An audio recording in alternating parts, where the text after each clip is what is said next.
അരുണാചൽ പ്രദേശ് പോയി ആത്മഹത്യ ചെയ്ത ആളുകളുടെ 3 വ്യക്തികളെ അനുഭവം മാത്രമൊന്നുമല്ല, അത് അതിന് മുമ്പ് നടന്നിരുന്നു. എന്നാൽ 7 വർഷം പൂർത്തിയായ ഒരു വലിയ സംഭവം നടത്തുന്നു. അന്തൻകോട്ട് ഒരു ഒന്നാന്തര എഞ്ചിനീയർ തൻ്റെ കുടുംബത്തിലെല്ലാവരെയും കൊന്നിട്ട് അവസാനം ഇപ്പം ജയിലിൽ കഴിയുന്ന അവസ്ഥയ്ക്ക് കാരണഭൂതമായ സാത്താൻ സേവ.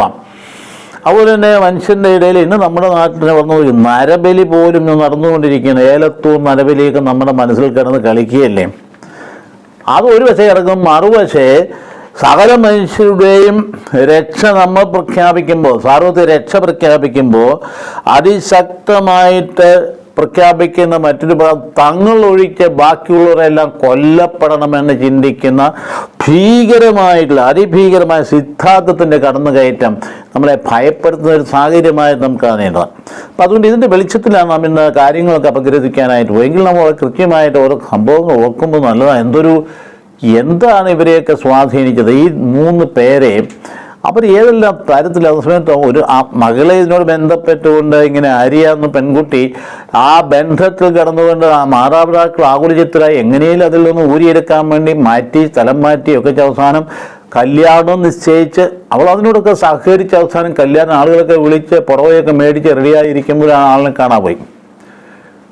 നവീൻ തോമസ് എന്ന വ്യക്തിയുമായിട്ട് പോയി നേരെ എങ്ങോട്ടാണ് പോകുന്നത്? അങ്ങ് ദൂരയിലേക്ക് ദേവി എന്ന വ്യക്തി നവീൻ തോമസുമായിട്ട് കൂട്ടിച്ചേർന്ന് അരുണാചൽ പ്രദേശത്ത് പോയിട്ട് ഈ ബ്ലാക്ക് മാജിക്കിൻ്റെ അതിഭയങ്കരമായ അനുഭവത്തിന് അടിപ്പെട്ടു പോയ ആളുകൾ എന്തൊരു തലത്തിലേക്കാണ് നഷ്ടപ്പെട്ടു പോയിരിക്കുന്നത്. ഇതൊക്കെ ഓരോ അനുഭവങ്ങൾ നമ്മുടെ ജീവിതത്തിൽ കടന്നു വരുമ്പം ഇതിൻ്റെയൊക്കെ പിന്നിലെ ചിന്തകളെക്കുറിച്ച് നമുക്ക് വാസ്തവത്തിൽ ഈ സാഹചര്യങ്ങൾ ഇന്ന് ഈ തോമസ് ഖിയായുടെ ദൈവാനുഭവമൊക്കെ പ്രഘോഷിക്കുമ്പോൾ അതിൻ്റെ ഒരു മൂല്യവും ഇതിനോടൊക്കെയുള്ള ആ വ്യത്യസ്തങ്ങളായ സമീപനങ്ങളൊക്കെ നാം മനസ്സിൽ കരുതേണ്ടതാണ്.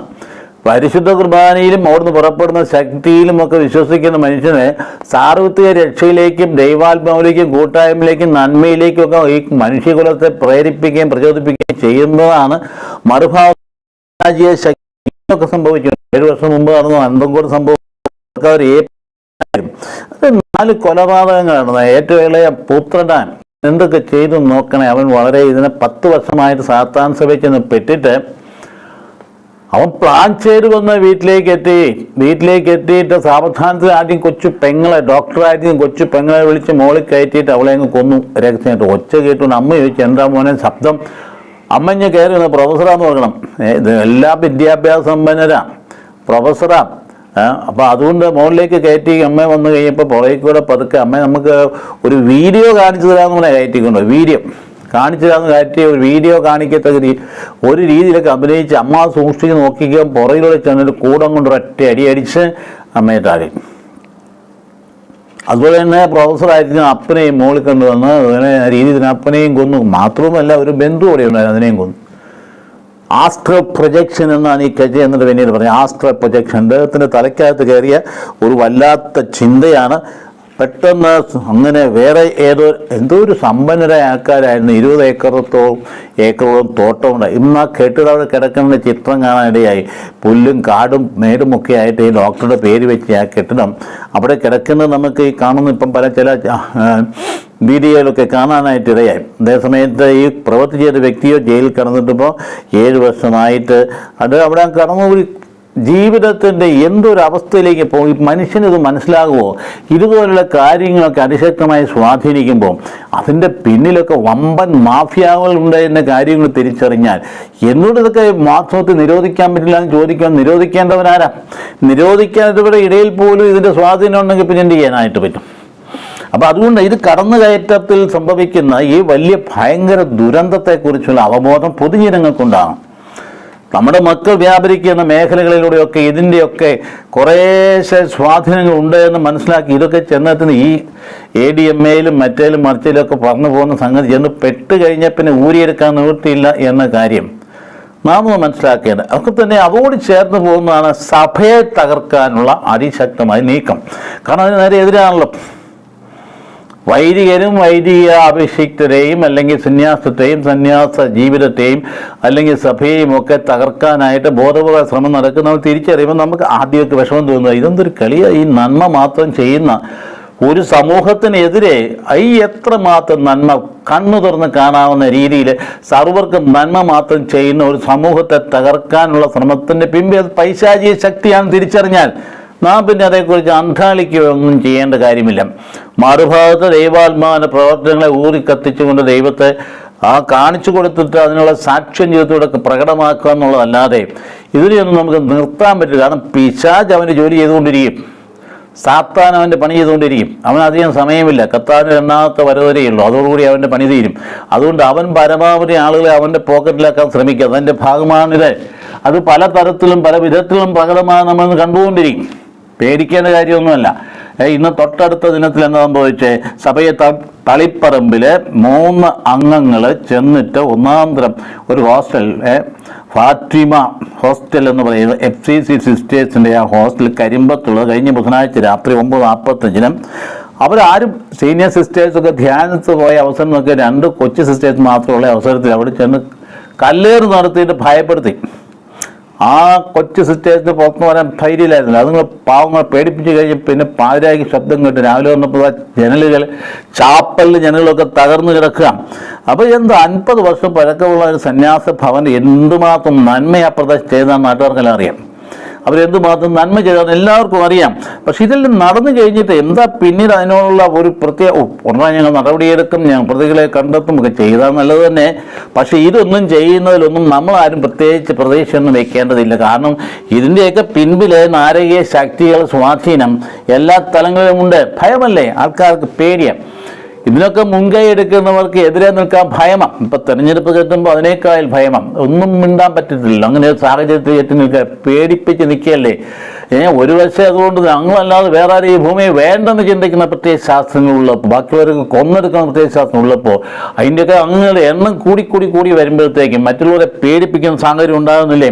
അപ്പോൾ അതുകൊണ്ട് അവിടെ ഉണ്ടായിരുന്ന ആ സാഹചര്യം ഏതാണ്ട് 10,000 മീറ്റർ അല്ല 750 അല്ലെങ്കിൽ അത് കൂടുതൽ വീട്ടുകാരുടെ ഇടവകയിലാണ് സംഭവിക്കാമെന്ന് ഓർക്കുമ്പോൾ എന്തൊക്കെ സംഭവിക്കാം. ഇതിപ്പോൾ ഇമ്മീഡിയറ്റ് ആയിട്ട് ഇന്നലെ മിനിഞ്ഞാന്ന് കഴിഞ്ഞ ആഴ്ച ബുധനാഴ്ച നടന്ന കാര്യമായാണ് ഞാൻ എടുത്തു പറഞ്ഞത്. അതുപോലെ എത്ര സംഭവങ്ങളാണ് ആൻറ്റി ജീസസ് ഗ്രൂപ്പ് എന്ന് കർത്താവിൻ്റെ മാപ്പിനും എതിരായിട്ട് ഗ്രൂപ്പുകളുള്ളൂ. മറ്റൊരു വിശ്വാസത്തിൻ്റെ മൂർത്തികൾക്കെതിരായിട്ട് ഗ്രൂപ്പുകളില്ലല്ലോ. ഈശോയ്ക്കെതിരായിട്ട് മാത്രമേ ഗ്രൂപ്പുകളുള്ളൂ. ഈശോയ്ക്കെതിരായിട്ട് മാത്രമേ ഉണ്ടാകാൻ പറ്റുള്ളൂ. കാരണം ഈശോയാണ് സത്യം, അവിടുന്നാണ് ജീവൻ. അതുകൊണ്ട് അതിനെതിരെ പിശാച് പ്രവർത്തിക്കാൻ പറ്റുകയില്ല. അത് സ്വാഭാവികമായിട്ട് നമ്മൾ മനസ്സിലാക്കേണ്ട ഒരു കാര്യം. അല്ലെങ്കിൽ നമ്മൾ അന്താളിക്കണം, അയ്യോ ഞങ്ങളൊക്കെ വൈദികർ ചിലപ്പോൾ ചിന്തിക്കാറുണ്ട് ഇത്രയും നല്ല ഒരു ജീവിതം നയിച്ചിട്ട് ആളുകളുടെ മുമ്പിലും അതുപോലെ തന്നെ സഭാധികാരികളുടെ മുമ്പിലും ഒക്കെ നീതിനിഷ്ഠയോടുകൂടി പ്രവർത്തിച്ചിട്ട് ഈ ചീത്തയൊക്കെ കേൾക്കാൻ വെറുതെ ലോഹധാരി എന്ന നിലയിൽ മാത്രം അത് വെറുക്കപ്പെടുമ്പോൾ സങ്കീർത്തനം പറയുന്ന പോലെ കാരണം കൂടെ അവരെന്നെ വെറുത്തു എന്നുള്ള സത്യം ഉൾക്കൊള്ളാൻ കഴിയാതെ ചിലപ്പോൾ നമ്മൾ അന്താളിച്ച് നിന്നു. ഇതെന്തിനാ ഇവരിങ്ങനെയൊക്കെ ചെയ്യുന്നത്? ഇത്രയും നന്മ ചെയ്തിട്ട് ഇത് എന്തിനാ ഇവരിങ്ങനെ നമ്മളെ ഭയങ്കരമായിട്ട്, നമുക്കാണ് ആരോടും ഒരു പകയുമില്ല, വൈരാഗ്യമില്ല, വിദ്വേഷമില്ല, ഒന്നുമില്ല. എല്ലാവരുടെയും രക്ഷ, എല്ലാ സമൂഹങ്ങളിലെ ആൾക്കാർക്ക് വേണ്ടി നന്മ ചെയ്തിട്ട് പിന്നെ എന്താ നമ്മളോട് ഇങ്ങനെ ചെയ്യുന്നത്? നമ്മളിന്ന് ഉപദ്രവം ചെയ്തിട്ട് ഒരു കാലത്ത് എത്ര ആദരവും ബഹുമാനത്തോടെ കണ്ടിരുന്ന കത്തോലിക്ക പൗരോഹിത്യത്തെ ഇന്ന് ചുമ്മാ വലിച്ച് കയറി താഴെയിട്ട് വെട്ടിയെടുത്തിക്കത്ത രീതിയിലേക്ക് പോകുന്ന രീതികൾ കാണുമ്പോൾ അന്താളിക്കേണ്ട കാര്യമില്ല. കാരണം ഇന്ന് ഈ രീതിയിലുള്ള പൈശാചിക ശക്തികളുടെ പ്രവർത്തനം മൂർഖനെതിരെത്തി നിൽക്കുന്നു എന്നുള്ളതാണ്. കർത്താവിൻ്റെ രണ്ടാമത്തെ അവരെക്കുറിച്ച് പറയുമ്പോൾ ഇതിലപ്പുറം നടക്കാൻ പോകുന്ന മുൻകൂട്ടി ഗുരു പറഞ്ഞിട്ടുണ്ട്. നമ്മളെക്കുറിച്ച് നമ്മളൊട്ട് പേടിക്കേണ്ട കാര്യം. പക്ഷേ ഇവിടെ നമുക്ക് ആവശ്യമായിരിക്കുന്നത് കർത്താവിൻ്റെ ആ ശ്ലൈഹിക അനുഭവം സഭയിലൂടെ തുടർന്നതിനെ സാക്ഷ്യം വഹിക്കാൻ പറ്റുന്ന ശക്തരായ ആൾക്കാർ മുൻപോട്ട് വരാനായിട്ട് കഴിയണം. അതുപോലെ തന്നെ അന്ന് സംഭവിച്ച കാര്യങ്ങളൊക്കെ ഇതുപോലെ ഇത് വിപരീത സാഹചര്യങ്ങൾ വരുമ്പം സാധാരണ മനുഷ്യർ, നല്ല മനുഷ്യർ, ഇവരൊന്നും അറിയത്തില്ല. ഓരോ സംഭവം കഴിയുമ്പോൾ അത് കേട്ടു അവരെ നിന്ന് ഞെട്ടിപ്പിക്കുന്ന സംഭവങ്ങളെന്നൊക്കെ പറഞ്ഞ് വാർത്ത കേട്ടു അത് ഞാൻ അങ്ങ് മറന്നു പോവുകയാണ്. ഇതങ്ങനെ ഞെട്ടിപ്പിക്കുന്ന സംഭവം മാത്രമൊന്നുമില്ല, അതിന് ചില പ്രത്യയശാസ്ത്രങ്ങളുണ്ട് എന്ന് മനസ്സിലാക്കി തുടർച്ചയായി മറിഞ്ഞ ചില സമയത്ത് പ്രത്യക്ഷത്തിൽ വന്നുകൊണ്ട് ഉപദ്രവിക്കുന്ന പിടികിട്ടിയാൽ സത്യമായിട്ടും നമ്മുടെ ആളുകൾ കുറെ കൂടിയൊക്കെ വിവേകത്തോടുകൂടി പൊതുജനം വിവേകത്തോടെ പെരുമാറുകയും ഇങ്ങനെയുള്ള പെൺകുട്ടി പറയുന്ന പെൺകുട്ടി ആ അപ്പൻ്റെയൊക്കെ മനോഭാവം മനസ്സിൽ എന്തൊരു പ്രയാസം. ആ കുഞ്ഞിനെ കല്യാണം നടത്താൻ വേണ്ടി വാങ്ങി വെച്ചിരുന്ന ഇതെല്ലാം വാങ്ങി റെഡിയായി വെച്ചിട്ട് പുടവയിൽ തന്നെ മൃതശരീരം കൊണ്ട് അടക്കം ചെയ്യേണ്ടി വന്നില്ലേ. ആത്മാവിൻ്റെ വേദന എന്ത് ഭയങ്കരം ആലോചിച്ച് നോക്കിയേ. അപ്പം നമ്മൾ ഉദ്ദേശിക്കുന്ന പോലെയൊന്നുമല്ല ഈ ഇരുട്ടിൻ്റെ തത്വശാസ്ത്രങ്ങൾ സ്വാധീനിക്കുന്നത്. അത് തലമുറയെ നശിപ്പിക്കുമെന്ന കാര്യം ബോധ്യമുണ്ടെങ്കിൽ കുറച്ചുകൂടി വിജിലൻ്റ് ആയിരിക്കേണ്ടതല്ലേ നമ്മൾ. അതിലെ ഏറ്റവും പ്രധാനപ്പെട്ട കാര്യം അല്ല, നമ്മൾ ഇതിനെതിരെയൊക്കെ പരാമർശിച്ചിട്ട് അവരോടൊക്കെ ആരെയും കുറ്റപ്പെടുത്തുന്ന ഒരു കാര്യവുമില്ല. കാരണം പിശാച് പ്രവർത്തിച്ചുകൊണ്ടിരിക്കും. അവൻ നമ്മളെക്കാലൊക്കെ ബുദ്ധിയുള്ളവനാ. അവനതിൻ്റെ പ്ലാനിങ്ങും പദ്ധതിയുണ്ട്. നമ്മളെക്കാൾ സ്ട്രാറ്റജിക്കായിട്ട് പെരുമാറാൻ അവനറിയാം. അതുകൊണ്ട് നമ്മളതിനെതിരെ ഒന്നും പോയിട്ടൊന്നൊരു കാര്യമില്ല. നമ്മൾ ചെയ്യേണ്ടത് ഈ ശ്ലൈഹ്യ അനുഭവത്തിൻ്റെ വെളിച്ചത്തിൽ പരിശുദ്ധമായ ജീവിതത്തെ ശക്തിപ്പെടുത്തുന്ന ആളുകളെ എണ്ണം കൂട്ടിക്കൊണ്ടുവരണം. അവിടെ ദൈവത്തിനെതിരായിട്ട് പോയ ആരും രക്ഷപ്പെടില്ല. ദൈവം നമ്മുടെ കൂടെ ഉണ്ടെങ്കിൽ ആർക്ക് നമുക്ക് എതിര് നിൽക്കാൻ ആകുമെന്ന് ചോദിക്കുന്ന ശ്ലീഹായുടെയൊക്കെ അനുഭവം നമ്മളിലേക്ക് വരണം. നമുക്ക് ആരെ ക്രിസ്തുവിന്റെ സ്നേഹത്തിൽ നമുക്ക് വേറൊരുത്താൻ പറ്റും? മർദ്ദനത്തിനോ പട്ടിണിക്കോ പീഡനത്തിനോ നഗ്നതയ്ക്കോ ചോദിക്കുന്ന ചോദ്യമൊക്കെ പ്രസക്തമായി വരുന്ന കാലഘട്ടത്തിൽ നമ്മുടെ വിശ്വാസം എന്ന് പറഞ്ഞ് ഭയങ്കരമായി അത് വളരെ റിയലിസ്റ്റിക് ആയുള്ള സംഗതിയാണ്. ഒരു ഭാവനയിലുള്ളതല്ല. ക്രൈസ്തവ വിശ്വാസം എന്ന് പറയുന്നത് വളരെ റിയലിസ്റ്റിക് ആയുള്ള സാഹചര്യം. അതൊന്ന് ടച്ച് നമുക്ക് കിട്ടിക്കഴിഞ്ഞാൽ, അല്ലെങ്കിൽ നമ്മൾ ചെറുപ്പം കൊടുത്തു കഴിഞ്ഞാൽ അവരതിനു വേണ്ടി മരിക്കും. അങ്ങനെയുള്ള ആളുകൾ എണ്ണം കൂടി വരുന്നുള്ളതാണ് ഏറ്റവും മനോഹരമായ സംഭവം. അതുപോലെ തന്നെ നല്ല പ്രീച്ചേഴ്സ് രൂപം കൊണ്ടുപോകാൻ, അതായത് വെറുതെ പ്രസംഗിച്ചിട്ട് പോകുന്നില്ല, അത് ജീവിതത്തോടെ പ്രകടിപ്പിക്കുന്ന നല്ല പ്രഘോഷകരുന്ന ഏറ്റവും അത്യാവശ്യമായിരിക്കും.